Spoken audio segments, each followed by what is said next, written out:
జగిత్యాలలో భారత్ బంద్ పాక్షికంగా కొనసాగింది. ఎస్సీ ఎస్టీ వర్గీకరణకు సుప్రీంకోర్టు తీర్పు నిరసనగా ఎస్సీ వర్గీకరణ వ్యతిరేక పోరాట సమితి ఆధ్వర్యంలో నిరసన తెలిపారు.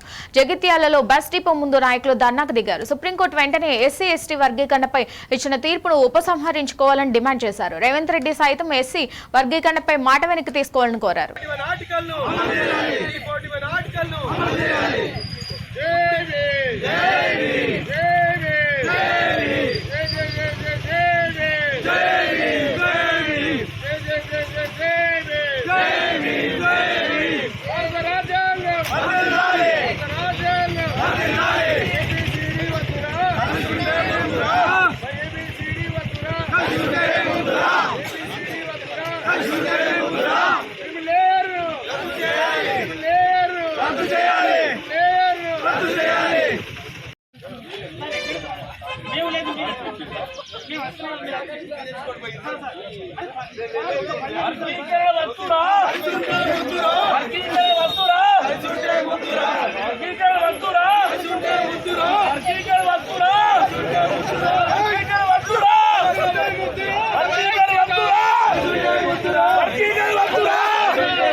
రాజ్యాంగం భారత రాజ్యాంగం భారత రాజ్యాంగం బోలో బాబాసాహెబ్ అంబేద్కర్ మహారాజ్ కి బోలో బాబాసాహెబ్ అంబేద్కర్ మహారాజ్ కి ఎస్సీ ఎస్టీల ఐక్యత ఎస్సీ ఎస్టీల ఐక్యత ఎస్సీ ఎస్టీల ఐక్యత కాపాడుకుందాం భారత రాజ్యాంగాన్ని కాపాడుకుందాం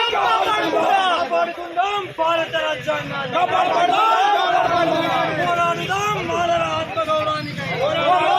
అందరికీ జై భీమ్. భారత్ బంద్ లో భాగంగా ఈరోజు జగిత్యాల జిల్లా వ్యాప్తంగా మరియు జగిత్యాల పట్టణంలో పెద్ద ఎత్తున వర్గీకరణకు వ్యతిరేకంగా ర్యాలీ తీయడం జరిగింది. ముఖ్యంగా సుప్రీంకోర్టు ఏదైతే తీర్పు ఇచ్చిందో ఆ తీర్పును వెంటనే రద్దు చేయాలని, అదేవిధంగా 341 ఆర్టికల్ ఏదైతే ఉందో 341 ఆర్టికల్ ప్రకారము మరి ఖచ్చితంగా రిజర్వేషన్లు చేయాలి. అదేవిధంగా ఇవాళ మేము అడుగుతా ఉన్నాము, మాలల పైన కుట్ర జరుగుతుంది, ఈ కుట్రను మేము ఖండిస్తూ ఉన్నాము. ఇవాళ ఈ క్రిమిలేయర్ అంటున్నారు, క్రిమిలేయర్ కేవలము ఎస్సీ ఎస్టీలకేనా?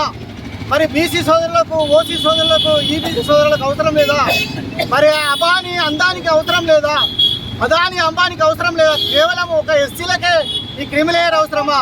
కాబట్టి సోదరులారా, ఈ క్రిమిలేయర్ మేము ఖండిస్తూ ఉన్నాం. అదేవిధంగా ఇవాళ ఎస్సీలకు చాలా అన్యాయం జరుగుతుంది, అదేవిధంగా మాలకు చాలా అన్యాయం జరుగుతుంది. ఇవాళ వర్గీకరణ పేరు మీద మాలకు అన్యాయం చేసే ప్రయత్నం చేస్తున్నారు. ఇవాళ ప్రభుత్వాలు కూడా కుట్ర చేస్తున్నాయి.